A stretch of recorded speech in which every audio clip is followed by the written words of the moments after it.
Before you drop another 80 bucks on some shiny adaptogen stack, let's talk about what actually helps in hard training blogs and what's mostly marketing in a fancy jar. Hey guys, welcome back. If you're new here, I'm Becky and I help combat and action sports athletes use herbal medicine in a way that's actually practical, evidence-based, and relevant to performance. Because let's be honest, the supplement world is noisy. Everybody is promising better recovery, better focus, better testosterone, better sleep, better everything. And herbs can absolutely support performance, but not in the magical one capsule fixes your life kind of way. The truth is, herbs can be really helpful for things like focus, resilience under stress, sleep quality, inflammation, and recovery. But the details matter. Timing matters, dose matters, quality matters, and the evidence matters. So in this video, I want to break down what actually deserves your attention, what herbs I think are the most relevant for athletes, and where people get a little too carried away with the hype. Before we get into specific herbs, I want to set the stage for how I evaluate them, because evidence-based gets thrown around a lot. And, sometimes that means one rat study and a TikTok testimonial, which, we don't do that here. The way I like to think about it is in three simple grades. Grade A is the strongest tier. That means we have multiple human randomized controlled trials, not perfect, not final truth carved into stone tablets, but solid human evidence we can actually work with. Grade B means there's some human studies, but maybe they're smaller, mixed, or not specific to athletes. Promising, useful, worth paying attention to, but not the same level of confidence as grade A. Grade C is more traditional use, mechanistic theory, animal data, or early stage research. Now, that does not mean useless. It just means we need to be careful not to oversell it. And this matters because in the herbal world, people often blur all of that together. A plant with centuries of traditional use might be amazing, but that's still different from having multiple human trials showing a specific effect in a training population.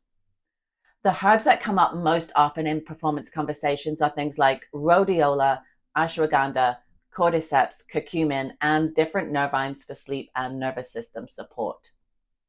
Some of those have stronger evidence than others. Some are very useful in very specific situations, and some get recommended way too casually without enough context. So let's start with one of the big ones for pre-event focus and stress resilience. If you are an athlete, one of the biggest performance drains is not always fitness. Sometimes it's mental fatigue, stress overload, and that feeling that your nervous system is running too hard right when you need it to perform. That's where rhodiola gets interesting. Rhodiola is often talked about as an adaptogen. And yes, that word gets abused to death, but in this case, it's actually useful. Rhodiola helps the body adapt to stress, especially mental and physical stress. The main compounds people usually focus on are rosavins and selidroside. Those are the active constituents most commonly linked to its effects.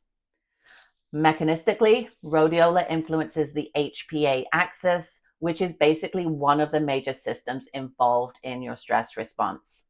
It may also help support more stable neurotransmitter activity, especially around things like dopamine and serotonin signaling under stress.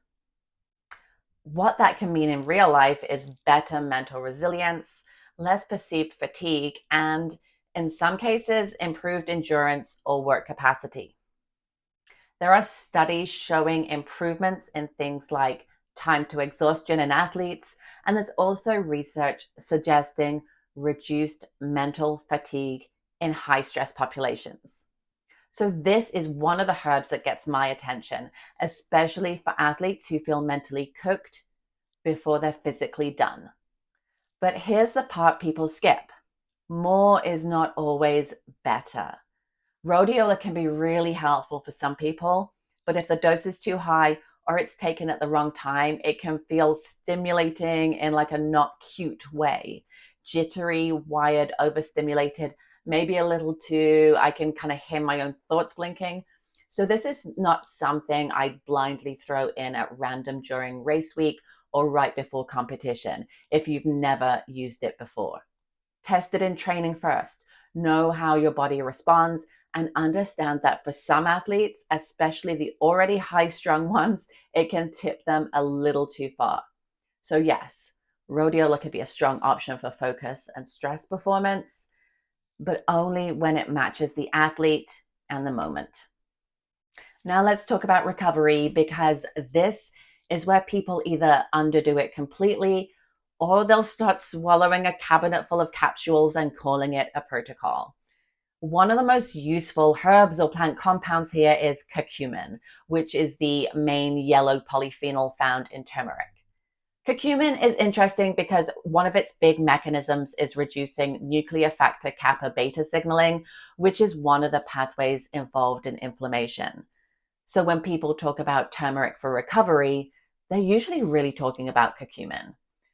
And in athletes, especially resistance training populations, there's research showing that curcumin can help reduce DOMS, that post-training soreness.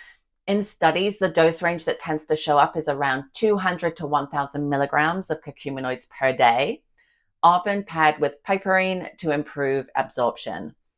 That said, this is where nuance matters again. Inflammation is not automatically the enemy. Some inflammation is part of adaptation. So the goal isn't to nuke every signal your body produces after a hard session. The goal is to support recovery when inflammation is excessive, performance limiting, or it's piling up faster than you can recover from it. Now, for most athletes, especially in sports where there's contact, impact, bruising, and tissue irritation, I also think that topical support deserves way more attention than it gets.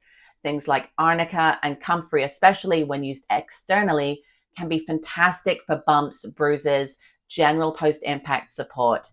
And I want to underline that very clearly, that these are external use only.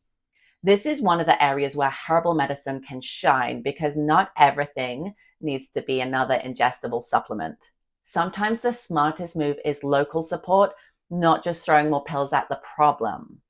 So if your issue is soreness, impact, bruising, or tissue irritation, recovery support might look like curcumin internally and topicals externally, and maybe a reality check about your sleep and hydration while we're at it. Because no herb can outwork garbage recovery habits. That's just some science with a little bit of tough love. Next up, sleep, recovery, and nervous system regulation. If your sleep is wrecked, your HRV is in the basement, and your stress load is through the roof, you can have the best training plan in the world and still feel like roadkill. This is where ashwagandha, or Withania somnifera, is one of the more interesting players. Ashwagandha contains compounds called withanolides, and it's probably one of the most researched herbs in the adaptogen category. There's evidence suggesting it can help with sleep quality, stress, and in some cases even support things like HRV, strength, and modest improvements in testosterone markers over time. Usually, we're talking about effects that build over 8 to 12 weeks, not overnight. This is important because a lot of people take something for like 4 days and decide that it's either changed their bloodline or it's done nothing. Neither is a useful conclusion. Ashwagandha is generally more of a foundation herb than a quick fix event herb. It tends to make more sense in athletes who are under, chronic stress, dealing with poor sleep, or they're trying to improve recovery quality over a training block. In terms of timing, a lot of people do well taking it in the evening, especially if the main goal is better sleep and nervous system downshifting. Some people prefer a split dose morning and evening, depending on the product and what they're using it for. And again, Not every herb is for every person. Some athletes feel great on ashwagandha. It's generally well tolerated, but some feel flat, too sedated, or just not like themselves. And this is why personalization matters. Herbs are not plug and play, they're tools. They're really useful tools, but still tools. Now let's talk about safety, because this part is not sexy, but it's wildly important. Most herbs themselves are not banned under the World Anti-Doping Agency, but that does not mean every herbal supplement out there is safe for competitive athletes. The bigger issue is contamination and adulteration. Some products contain things that aren't listed on the label. Some are contaminated with stimulants or other compounds that could get an athlete in trouble. And some are just low quality, inconsistent, or, basically expensive dust in a capsule. So if you are a tested athlete or even just somebody who cares what you're putting in your body, please use third-party tested products whenever possible. This is not the place to bargain bin your way into chaos. A few general cautions. If you're using herbs like curcumin or ginseng, be aware there can be bleeding related considerations, especially if you're already on medications or dealing with surgery or injury recovery. Some herbs like valerian can be sedating, which might be helpful at night, but obviously not what you want right before training or competition.